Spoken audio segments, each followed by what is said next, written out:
The tomatoes were doing well this year. James Keller crouched in his small backyard garden, checking the vines with the kind of careful attention that came from having too much time and too little purpose. The Oregon coast was mild in September, fog rolling in from the ocean every morning and burning off by noon, leaving the air salted and clean. He'd lived here for 5 years under the name David Chen, and in that time he'd learned 17 different ways to avoid thinking about the past. The shop had been slow today. Only 2 jobs, a tourist shuttle with a faulty navigation array and a local's atmospheric skiff that needed new compression seals. Easy work, mindless work. The kind that let his hands stay busy while his brain went quiet, which was exactly what he needed. He'd become good at quiet, good at routine, good at being someone unremarkable in an unremarkable town where nobody asked questions about the scars on his back or why he always checked the sky before going inside. His neighbor, Mrs. Patterson, called over the fence, asking about her grandson's model rocket that kept losing altitude. James gave her some advice about fuel mixture and weight distribution, the kind of basic aerospace engineering that a mechanic might reasonably know. Nothing that would suggest he'd once piloted combat fighters through hostile space at velocities that would liquefy an unprotected human body. She thanked him and went back inside, and James returned to his tomatoes.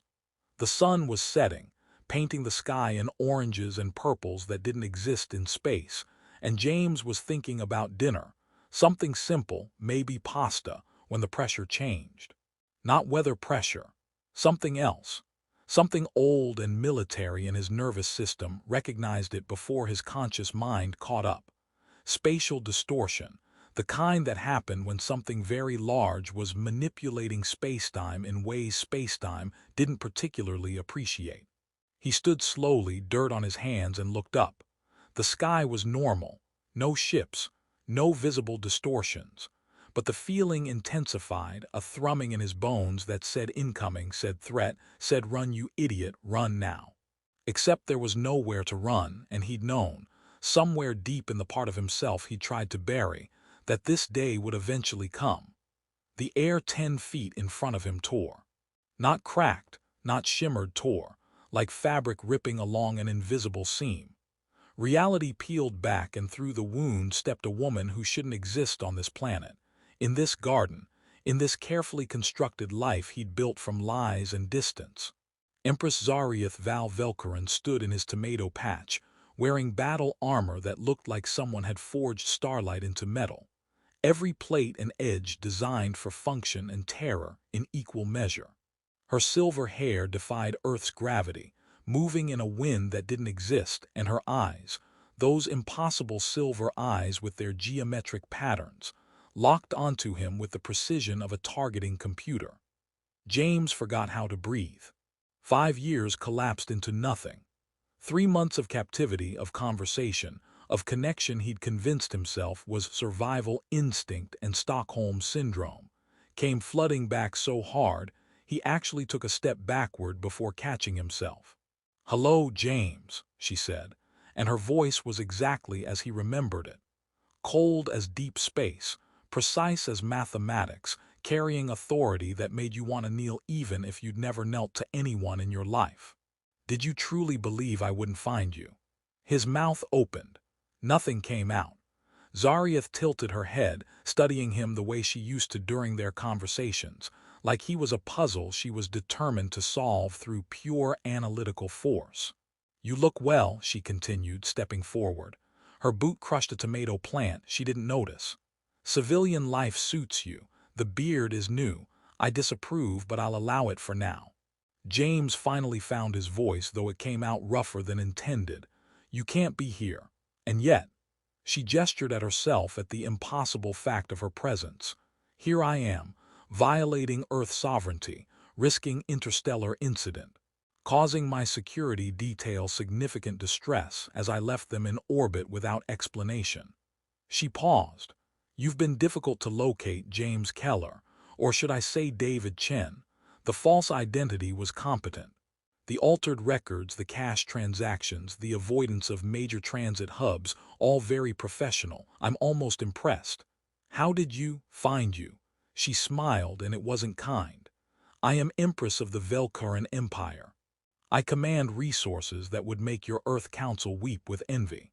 I have intelligence networks spanning 3 galaxies. And I've spent the last 4 years, 7 months, and 16 days tracking your movements across this backwater system. She took another step closer. Did you think I'd forget you? Did you honestly believe you were so inconsequential that I'd simply move on? The question hit harder than it should have, because yes, that's exactly what he'd believed. That he'd been a temporary curiosity, a human specimen she'd kept around for entertainment and tactical information, and that once he'd escaped she'd shrug and return to conquering systems and crushing rebellions, and doing all the things empresses did when they weren't interrogating prisoners. I was your captive, he said, forcing steel into his voice. I escaped. That's what soldiers do. Captive. Zarieth repeated the word like it tasted wrong. Is that truly how you remember it? Because I recall giving you quarters near my own. I recall unrestricted access to our archives. I recall conversations that lasted until the ship's dawn cycle, discussions of philosophy and strategy, and the peculiar human tendency towards self-destructive idealism. Her voice dropped, went quieter, which somehow made it more dangerous. I recall you looking at me like I was a person instead of a weapon. Tell me, James, did your other captors do the same? He had no answer to that. Because she was right and they both knew it. The 3 months he'd spent aboard her flagship hadn't been traditional imprisonment. He'd been kept, yes, but not in chains. Monitored but not tortured. Questioned but not broken. And somewhere in those long conversations across the table in her private quarters, something had shifted. He'd started seeing past the crown and the conquest to the person underneath. Brilliant, lonely, convinced that emotion was weakness and connection was liability. And she'd started asking him questions that had nothing to do with military intelligence. About Earth, about humanity, about what it felt like to believe in democracy and chaos, and the insane notion that people could govern themselves without an autocrat to impose order. He'd answered honestly because lying to her was pointless, and because some part of him had wanted her to understand, had wanted to crack that perfect ice exterior, and find the person he suspected was trapped beneath it. You're right, he admitted. You weren't like other captors, but you're still a conqueror. You still rule an empire built on subjugation. And I couldn't, he stopped, struggled with words. I couldn't stay there, couldn't be part of that. So when the opportunity came, I took it. Without a word, without explanation. You vanished during a security malfunction and left me to wonder if you'd been killed in the chaos. Something flashed in her eyes, quickly suppressed. It took me 6 hours to confirm you'd stolen a scout ship, another 3 days to accept you weren't coming back. I'm sorry, he said, and meant it. But I'm not sorry I left. Zarieth went very still, and James recognized that stillness from his time aboard her ship. It was what she did before making decisions that would affect millions of lives, a moment of absolute focus before action. Come back with me, she said finally. No, that wasn't a request, I know. James met her eyes, forced himself not to flinch from what he saw there. But I'm still saying no. I've built a life here, I have work, friends, peace. I'm not giving that up to be your pet human again. Pet. The word came out sharp enough to cut. Is that what you think you were? A curiosity, an amusement? She laughed, and it was cold and bitter and hurt in ways he didn't want to examine. You really understood nothing. She closed the distance between them in 2 strides, and suddenly she was there, close enough that he could see the slight glow her armor gave off, close enough that her presence seemed to fill his small backyard like weather. Let me be clear, James Keller. You were never a pet. You were never a prisoner. You were the only person in my entire empire who looked at me and saw someone worth talking to instead of someone to fear or manipulate or overthrow. Her voice went quieter, more dangerous.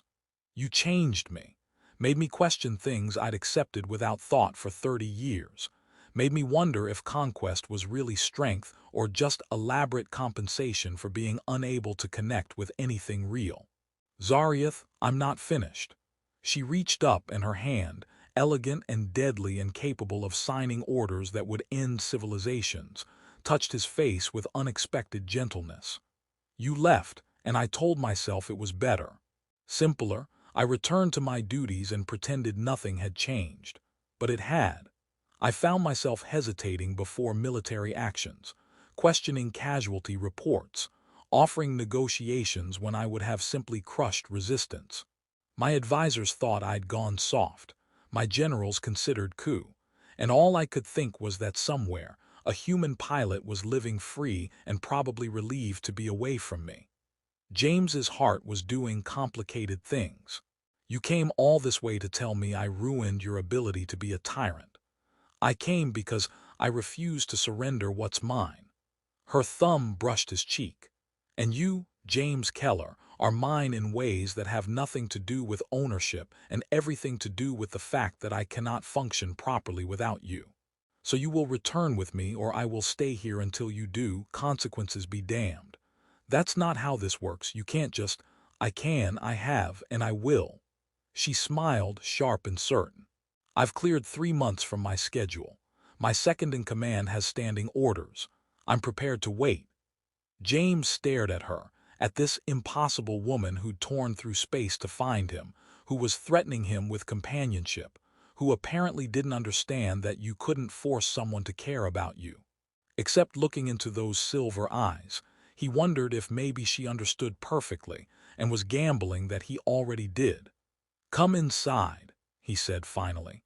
We should probably talk about this without the neighbors calling the police about the armed alien in my garden. Zarieth glanced around, seeming to notice her surroundings for the first time. You have neighbors, how quaint. They're called people. They live near other people. It's very popular on Earth. Your species has always mystified me. But she followed him toward the house, and James tried very hard not to think about what it meant that she was here, that she'd found him, that some part of him was singing at her presence, even as the rest of him screamed that this was dangerous and complicated and would end badly. He opened his back door and gestured her inside. Zarieth stepped over the threshold into his small, ordinary house, and James Keller closed the door on his quiet life and whatever came next. Zarieth examined his kitchen with the kind of intense scrutiny usually reserved for conquered territories requiring pacification strategies. She'd removed her helmet, and her hair, that impossible silver cascade that moved like it was underwater, caught the overhead light and threw it back in patterns that made his cheap fixtures look inadequate. Her armor gleamed against his worn countertops, a ship of war docked at a civilian port. This is where you've been living, she said, not quite a question. This small structure with its primitive heating system and its inefficient food storage. She opened his refrigerator, peered inside. You're subsisting on fermented dairy products and processed vegetation. James, this is beneath you. It's called groceries. Most people have them. He filled his kettle, set it on the stove, pulled down 2 mugs. And before you critique my lifestyle choices, remember that you're the one who showed up uninvited. I don't require invitations. I'm an empress. You're in Oregon. Different rules apply.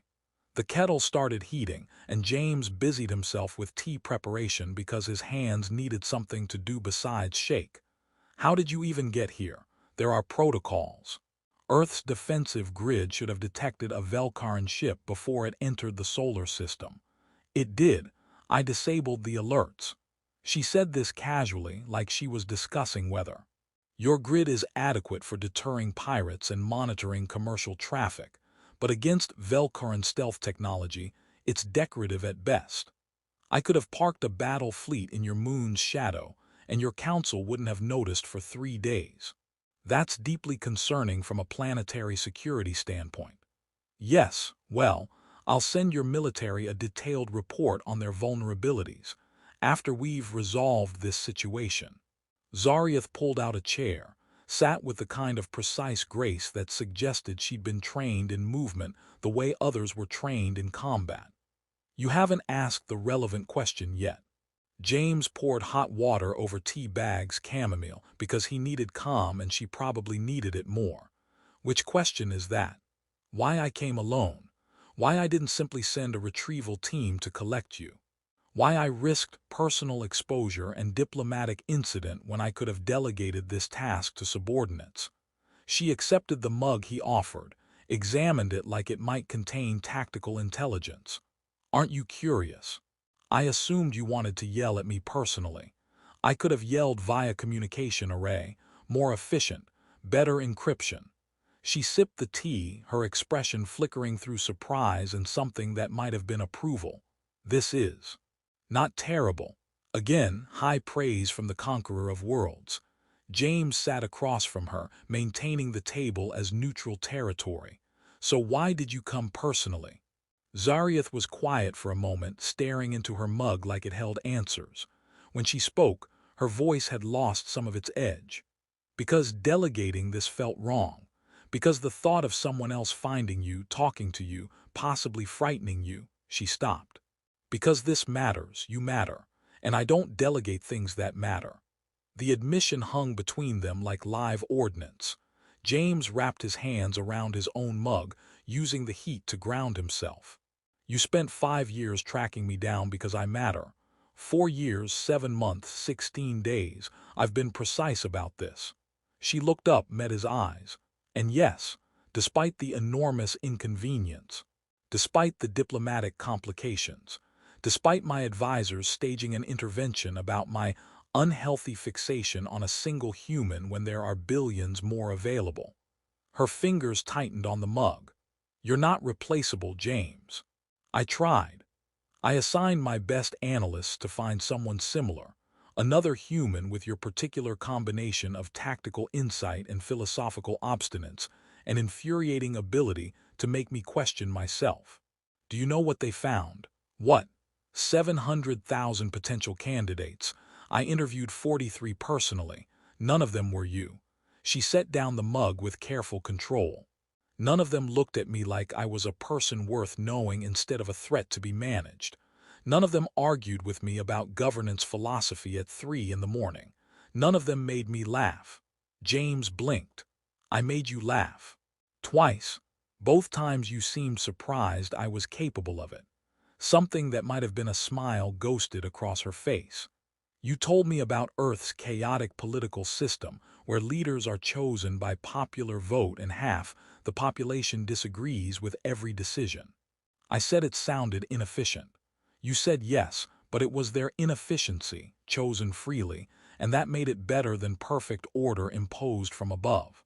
I laughed because the idea was absurd.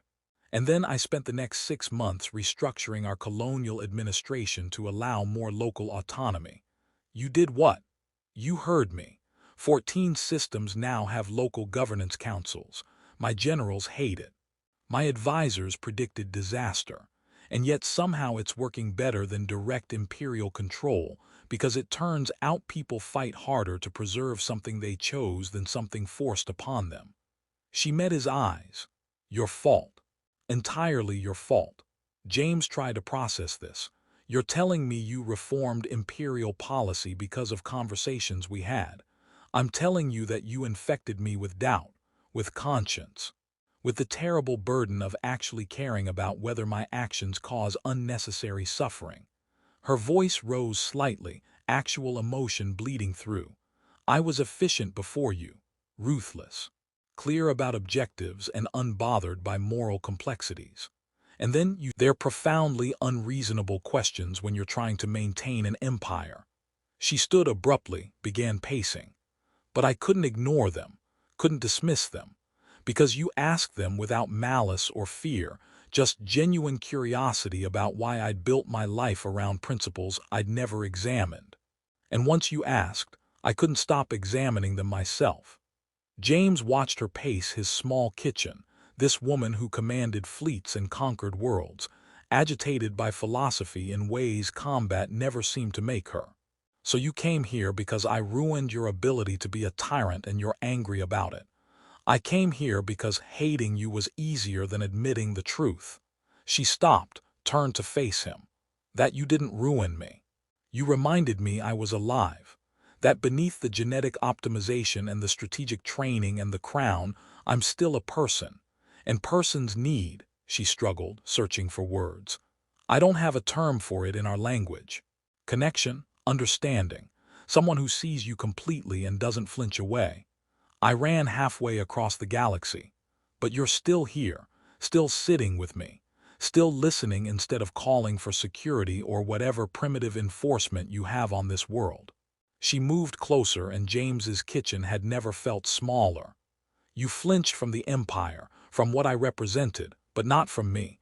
Never from me, even at the end. You looked at me the night before you escaped, and I saw something in your eyes that terrified me more than any military threat ever has. What did you see? Regret. Her voice went quiet. You didn't want to leave. You felt you had to. And I couldn't give you a reason to stay that didn't sound like imprisonment with better decor. James stood because sitting felt like surrender. You could have said something. Could have asked me to stay as a person instead of as an empress giving orders. I didn't know how. I still don't, really. I was raised to command, not to ask. She was close enough now that he could see the faint luminescence in her eyes, the patterns that shifted like circuit diagrams. But I'm trying now, I'm asking now. Come back with me, not as a prisoner, not as a subject, as she hesitated. As whatever you're willing to be, advisor, companion, friend. I'll accept any title that keeps you near. And if I say no? Pain flashed across her face, quickly suppressed. Then I honor that choice and leave. And I don't come back. And I spend the rest of my reign wondering if there were words I should have found, arguments I should have made, ways I could have convinced you that this, she gestured between them, was worth the complications. James looked at her, really looked at her the way he used to on her flagship during those long nights of conversation. Silver eyes that held calculations and loneliness in equal measure. Features that were almost human but just different enough to be alien, to be other, to remind him she came from a species that had been optimized for rule across 11 generations. And beneath all that armor and authority, the same person who'd once admitted she didn't understand why humans wrote poetry but wanted to learn because he'd quoted some, and she'd found it interesting. You scare me, he said quietly. I know, I scare most people. Not because of your power, because of what I felt when I was with you, because part of me didn't want to leave, and that part terrified me more than anything you could actually do to me. He took a breath. I convinced myself it was Stockholm Syndrome, survival instinct, some kind of psychological adaptation to captivity. Spent 5 years telling myself that what we had wasn't real. And now you're standing in my kitchen at midnight, telling me you restructured imperial policy because I asked annoying questions, and I'm realizing I might have been lying to myself. He ran a hand through his hair. I don't know what this is, what we are, but I know that when you showed up in my garden, the first thing I felt wasn't fear, it was relief, and I don't know what to do with that. Zarieth went very still. What do you need to know? To decide what would help? Time, space to think without you filling my kitchen with imperial presence and logical arguments. How much time? Ask me in the morning. She studied him for a long moment, then nodded. Acceptable. I can be patient, I've waited this long. She glanced around. Though I assume you don't have quarters suitable for an empress. I have a couch. A couch. She said it like he'd offered her a sleeping bag in a swamp. How do you survive like this? Most humans manage just fine with couches. Your species' threshold for discomfort never ceases to amaze me. But she was almost smiling. Very well. Show me this couch, and I'll endure it in the spirit of cultural exchange. James showed her to the living room, pulled out spare blankets that seemed inadequate against her armor, and tried not to think about the fact that the most powerful woman in 3 galaxies was going to sleep on his second-hand furniture. Zarieth removed some of her armor, not all, never all, because even here she was prepared for threats, and examined the couch like it was a particularly challenging military obstacle. This is very small, she observed. It's a standard couch. Human standards continue to disappoint. But she sat, arranged herself with that same precise grace. James, before you go, thank you. For what? For not calling security, for making tea, for listening even though I arrived uninvited and crushed your vegetables. She looked up at him, and in the dim light her eyes seemed softer, less like targeting computers, and more like something almost vulnerable. For still being alive, I had contingencies in place if I discovered you died during your escape. None of them were pleasant. James didn't want to think about what unpleasant contingencies meant coming from someone who could glass planets. Get some sleep, we'll talk in the morning. I don't sleep much, genetic optimization. Then rest, or meditate, or do whatever empresses do when they're trying not to think too hard. He went to his room, closed the door, and lay in bed staring at the ceiling while his brain tried to process the impossible situation he'd found himself in. Zarieth was here, in his house, on his couch. After crossing the galaxy to find him because apparently he'd accidentally reformed an empire by asking too many questions about ethics and governance. And the worst part, the absolutely terrifying part, was that he was glad she was here. Glad she'd found him. Glad that she'd cared enough to spend 5 years tracking him down instead of moving on to easier conquests. He didn't sleep. Around 3 a.m. he gave up, pulled on clothes, and went to check on her. She was standing at his window, still in partial armor, staring out at the ocean with an expression he couldn't read. "Do your people have oceans?" he asked. 17 of our worlds have significant water coverage. But I haven't visited one in 12 years. Empresses don't vacation.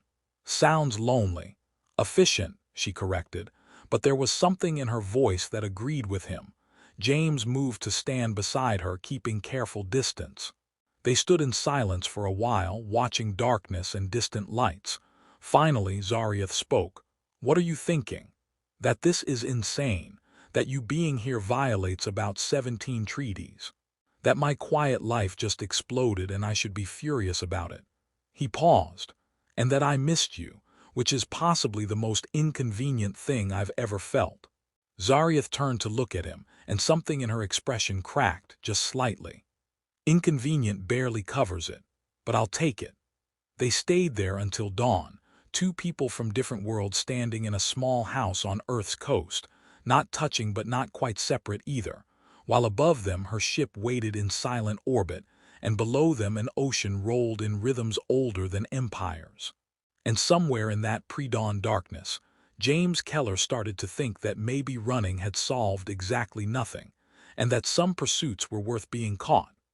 Morning came with fog rolling in from the ocean, turning the world soft and gray. James made coffee because his brain couldn't function without it, and watched Zarieth examine his coffee maker like it was alien technology, requiring careful analysis. She'd put her armor back on at some point, full battle configuration, which seemed excessive for breakfast, but he wasn't going to comment. "This device heats water and forces it through compressed plant matter," she observed. "Inefficient but apparently culturally significant. It's coffee, humans run on it. Your species runs on many inadvisable things. Coffee, democracy, the belief that individual freedom outweighs collective security." She accepted the cup he offered, took a cautious sip. Her face did something complicated. "This is bitter." "Yeah, that's the point. Why would you intentionally consume bitter substances? Why would you conquer 17 star systems when you already had 16? Zarieth's lips twitched. "Point taken." She took another sip, grimaced slightly, continued drinking anyway. "I've been thinking about your request. For time to decide. It's been 6 hours. Yes, well, I'm not patient by nature, but I'm trying." She set down the cup. "I should tell you what returning with me would actually entail, so you can make an informed decision instead of operating on incomplete data." James leaned against his counter, cradling his own coffee. "All right, tell me. First, the political reality. My court will be hostile. You're human, from a species they consider barely civilized. You have no title, no genetic optimization, no official standing. The moment I bring you back, they'll see you as proof their empress has been compromised by alien influence." She said this matter-of-factly, like she was describing weather patterns. "There will be assassination attempts. How many?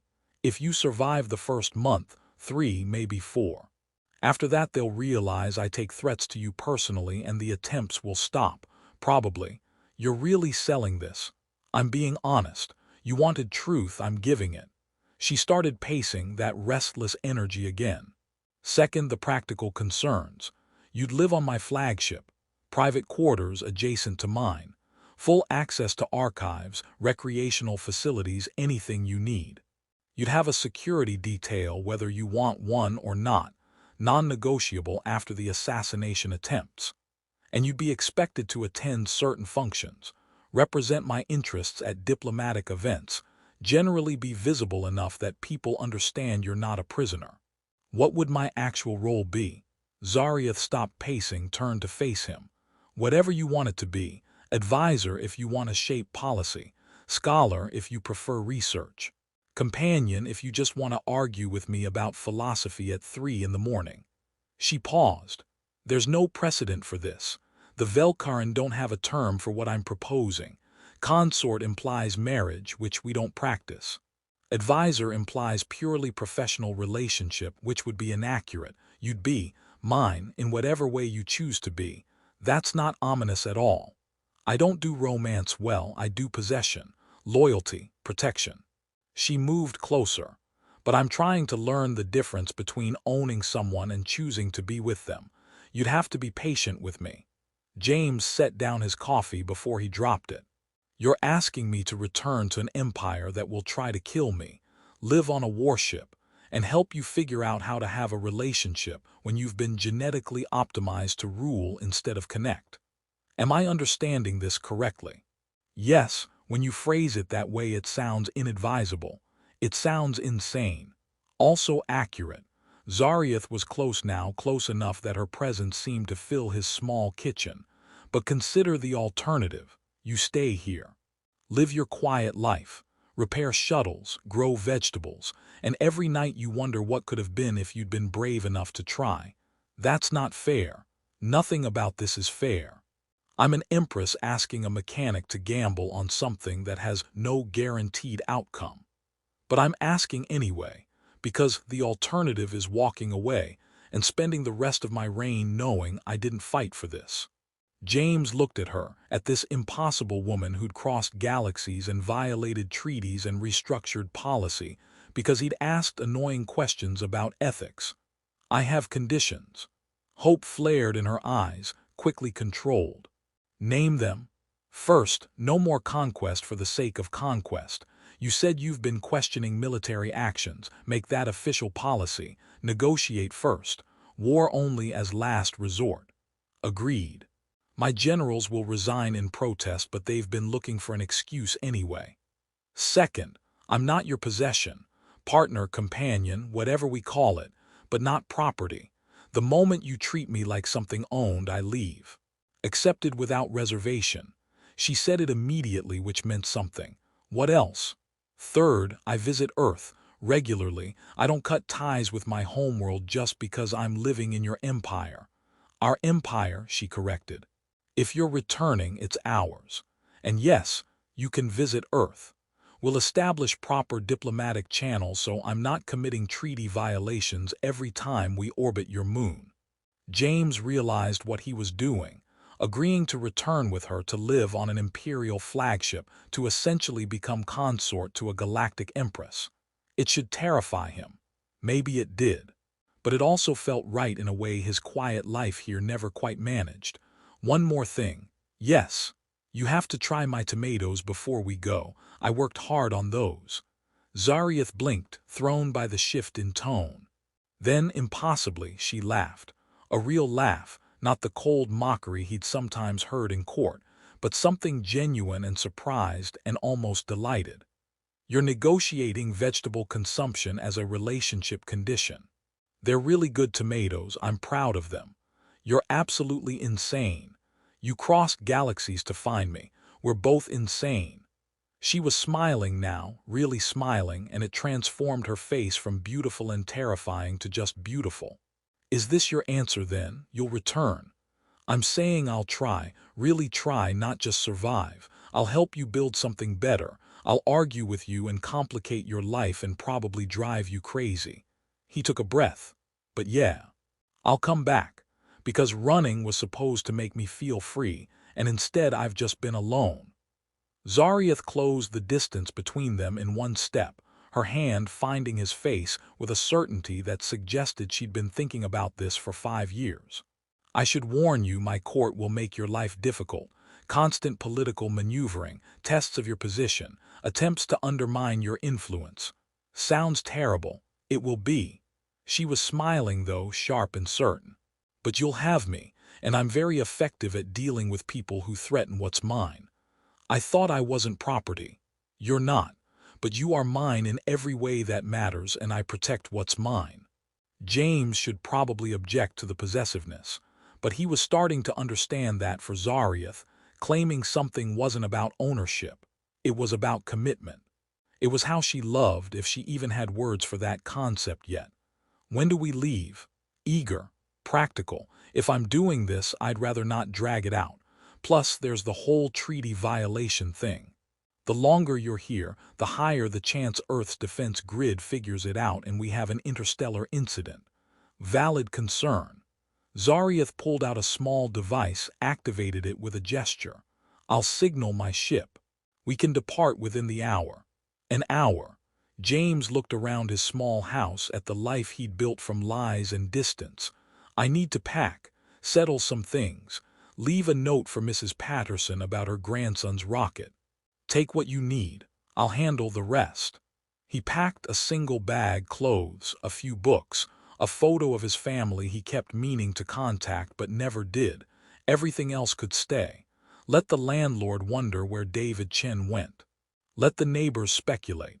In a few months this place would be rented to someone else, and his careful, quiet life would be completely erased. Zarieth watched him pack with that same analytical intensity. No regrets. "Ask me in a year." He zipped the bag. "What about my tomatoes? What about them? You promised to try them." She stared at him for a long moment, then shook her head with something that might have been affection. "Very well. Show me these vegetables you're so proud of." They went to the garden together, Zarieth in full battle armor and James in jeans and a jacket, and he picked the ripest tomato he could find. She examined it like it might contain tactical intelligence, then took a careful bite. Her expression went through several rapid changes: surprise, consideration, reluctant approval. "This is acceptable," she admitted. "High praise from the conqueror of worlds. Don't let it go to your head." But she finished the tomato, and James felt absurdly pleased about it. The ship descended at dawn, cloaked but visible to him, because Zarieth wanted him to see it. A sleek predator of a vessel that made his backyard look even smaller by comparison. The boarding ramp extended with silent precision, and Zarieth gestured toward it. "Last chance to change your mind," she said. James looked at his house, at the quiet life he was abandoning, at the woman who'd torn through space itself to find him. "Let's go before I start thinking too hard about this." They walked up the ramp together, and the ship sealed behind them with a hiss of equalizing pressure. The interior was exactly as he remembered: sleek, efficient, slightly too cold, designed for function over comfort. Crew members stopped and stared as Zarieth passed with a human in tow, their expressions ranging from shock to confusion to barely concealed hostility. "Ignore them," Zarieth said quietly. "They'll adjust or transfer. I don't particularly care which." She led him through corridors that hummed with power, past observation decks and strategic centers, to a section near the ship's core. His quarters were adjacent to hers, connected by a private passage, and they were significantly larger than his entire house had been. "This is excessive," he observed. "This is appropriate for someone of your position." She gestured around the space. "Security access is keyed to you. Privacy settings are your choice.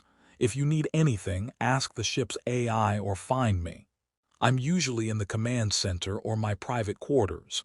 Zarieth. He caught her hand before she could leave. Thank you for coming to find me, for not giving up, for making this possible even though it's complicated and inadvisable and will probably cause you endless political headaches. She turned back, and her expression softened in ways he suspected few people ever saw. James, you made me want to be better than I was, more than what I was designed for. That's worth any number of political headaches. She squeezed his hand once, then released it. Rest. We jump to hyperspace in 2 hours. After that, it's 6 days to the Empire's core. Plenty of time to prepare you for what comes next.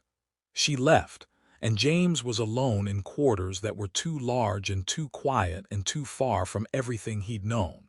He should feel trapped, should feel like he'd made a terrible mistake. But standing there in the heart of a Velkaron warship, watching stars through the viewport as they broke orbit and left Earth behind, he felt something he hadn't felt in 5 years. He felt like he'd come home. The diplomatic summit at the Empire's core was exactly as terrible as Zarieth had promised.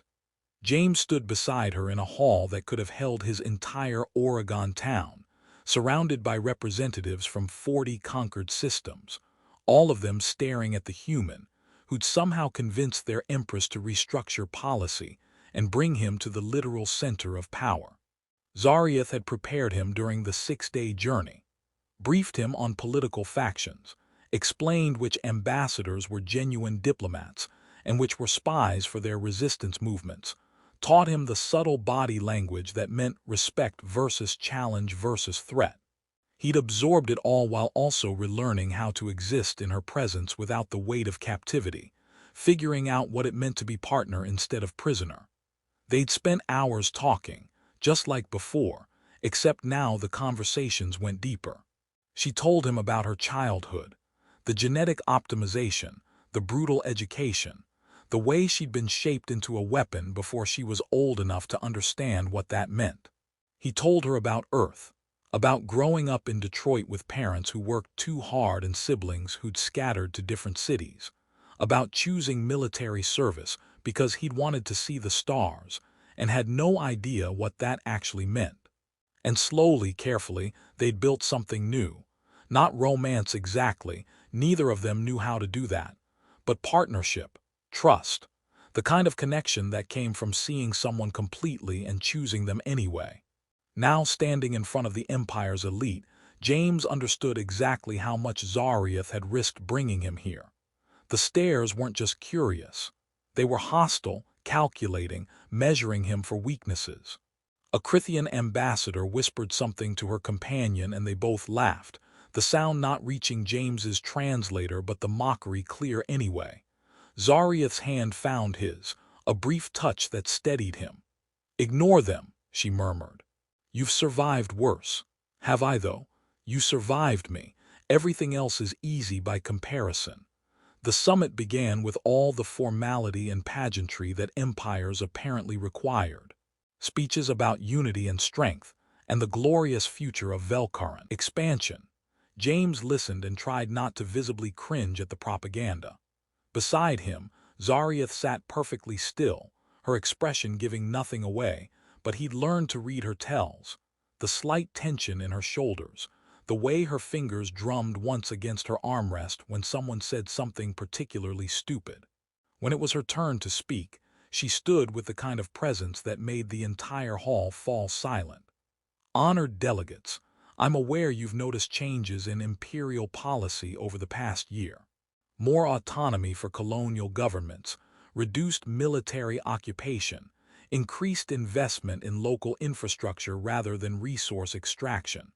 She paused, let them process. "Some of you have questioned these changes, suggested they indicate weakness.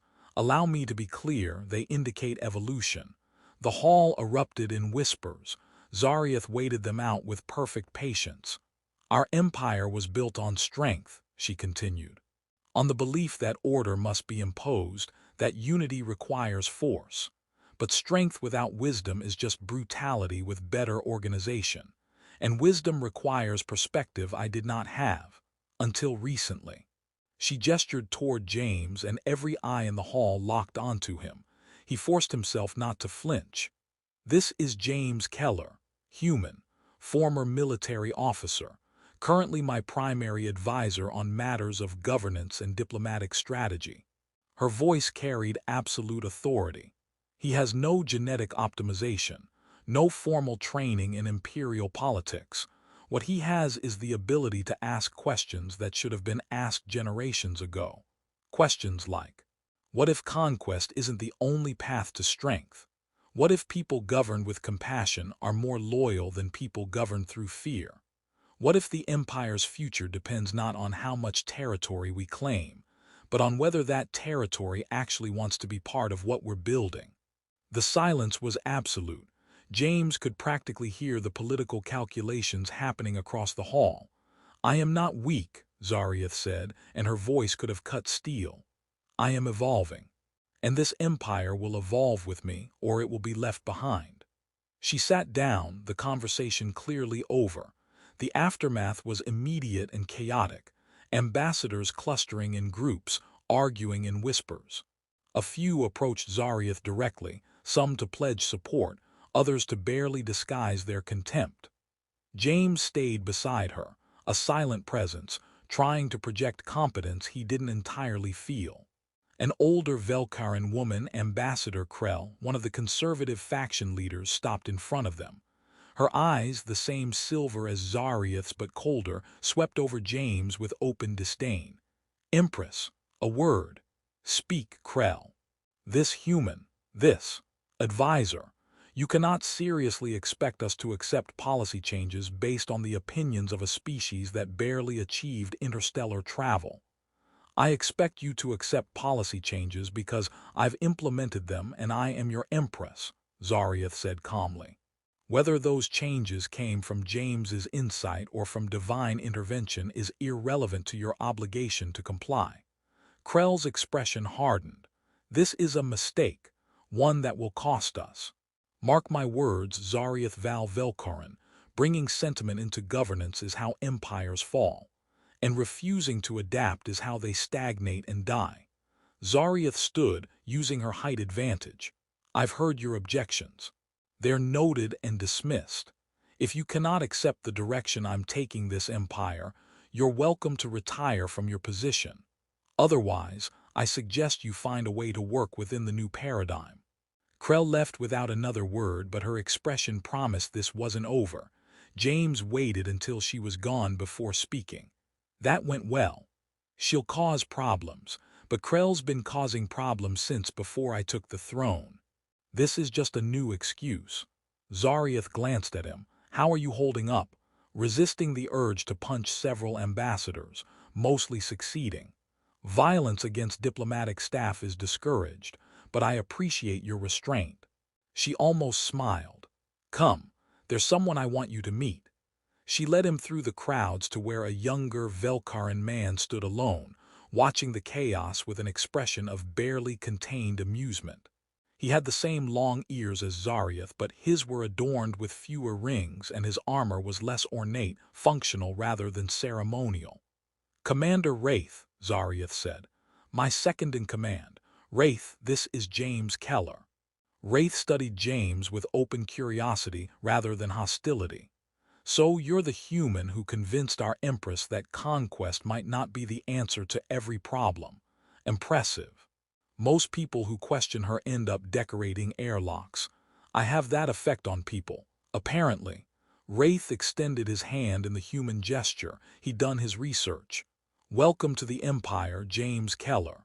You're either very brave or very stupid, and I haven't decided which yet. Probably both. I like him, Wraith told Zarieth. Can we keep him? That's the plan. She glanced around the hall, calculating. The summit will continue for 3 more days. You don't have to attend every session. But I should, James said. If I'm going to be your advisor, people need to see me actually advising. Need to understand I'm not just decorative. Wraith laughed. Decorative, that's good, though you're definitely causing decoration. Half the hall is still staring. Let them stare. Zarieth's hand found James's shoulder, a gesture of possession and protection both. they'll adjust. And if they don't, they'll learn that threatening what's mine has consequences. The 3 days that followed were a masterclass in political warfare. James attended sessions, offered input when appropriate, and slowly began to understand the complex web of alliances and enmities that held the empire together. Some ambassadors warmed to him, saw potential in the policy changes. Others remained hostile but kept their distance because Zarieth's protection was absolute. There were 2 assassination attempts. The first was poison in his food, caught by the security detail Zarieth had insisted on. The second was more direct. A Crithian operative with a plasma blade who made it into his quarters before security intervened. James had handled that one himself, using hand-to-hand training from his military days, and the resulting injuries meant 3 days in the medical bay. Zarieth had been furious. Not at him, at the security failure, at the political faction that had ordered it, at the universe in general for making this so complicated. She'd sat beside his medical bed, her hand gripping his like she was afraid he'd disappear, and said quietly, "I can send you back. Earth is safer. I'm not leaving." "James, no." He squeezed her hand. "You told me there would be attempts. You were right, but I'm not running again, not from this, not from you." Something in her expression cracked. "You could have died." "But I didn't. I'm military trained and apparently harder to kill than expected. Plus I have you and you're terrifying when you're protective." He smiled. "I'm staying, Zarieth. However long this takes, however complicated it gets, I'm staying." She'd kissed him then, fierce and desperate and entirely unplanned, and James had kissed back and thought that maybe this was what coming home actually felt like. After the medical bay, after the assassination attempts, after Krell's faction had been quietly dismantled, and its members reassigned to positions where they could cause less damage, things stabilized. Not perfectly. Empires didn't change overnight, but enough that James could breathe without wondering if it would be his last. 6 months after returning to the Empire, he stood with Zarieth in her private quarters, looking out at the stars through windows that showed half the galaxy. They just finished another long day of negotiations and policy meetings, and James was learning that building something better was slower and harder than he'd imagined. "Do you regret it?" Zarieth asked quietly. "Coming back? Ask me on bad days and I'll say yes. Ask me right now," and he turned to face her. "No, I don't regret it. This is hard and complicated and sometimes I miss my tomatoes. But I don't regret choosing you. Your tomatoes. They were good tomatoes, Zarieth. Show some respect." She laughed, that genuine sound he'd worked so hard to earn. "We could grow tomatoes. I'll have agricultural specialists design optimal conditions. You could have an entire garden on the ship. You're offering me a garden to keep me happy. I'm offering whatever it takes: gardens, policy influence, a voice in how we shape this empire." She moved closer, her hand finding his face with familiar gentleness. "You changed me, James. Made me question everything I thought I knew about power and control and what strength actually means. The least I can do is give you tomatoes." James pulled her closer, and they stood like that for a while, 2 people from different worlds building something that didn't have a name in either of their languages. Empire and partnership and love and commitment all tangled together, complicated and messy and real. "I've been thinking," James said eventually, "about what we're building. It's not just policy changes. It's a completely different model. Empire as cooperation instead of conquest, strength through connection instead of fear. Your idealism showing again." "Yeah, but you like my idealism. You crossed galaxies for it." "I crossed galaxies for you. The idealism was just a bonus." But she was smiling. "What are you proposing?" "A new title, for what I am, not consort, not advisor, something that actually describes this." He gestured between them. "Partner, in all the ways that matter, building this together instead of you leading and me following." Zarieth was quiet for a long moment. Then, "Partner, I like that, it's accurate." She kissed him, soft and certain. "Partners then. in politics and philosophy and whatever comes next. Even tomatoes, especially tomatoes, I'm told they're very important to you. They stayed there as the ship jumped to hyperspace, carrying them toward the next system that needed negotiation, the next problem that needed solving, the next step in building an empire that actually deserved to exist. And in the private quarters they shared, surrounded by stars and possibility, James Keller and Empress Zarieth Velkaron built something that had never existed before. A partnership between conqueror and conscience, between power and compassion, between two people who'd found each other across impossible distances and refused to let go. The empire evolved, slowly, painfully, but genuinely. And at its heart stood two people who'd learned that sometimes the strongest bonds are the ones you choose, the ones you fight for, the ones that terrify you and complete you, and remind you that being alive means being willing to change. Zarieth never stopped being an empress. James never stopped asking annoying questions. And somehow, impossibly, it worked.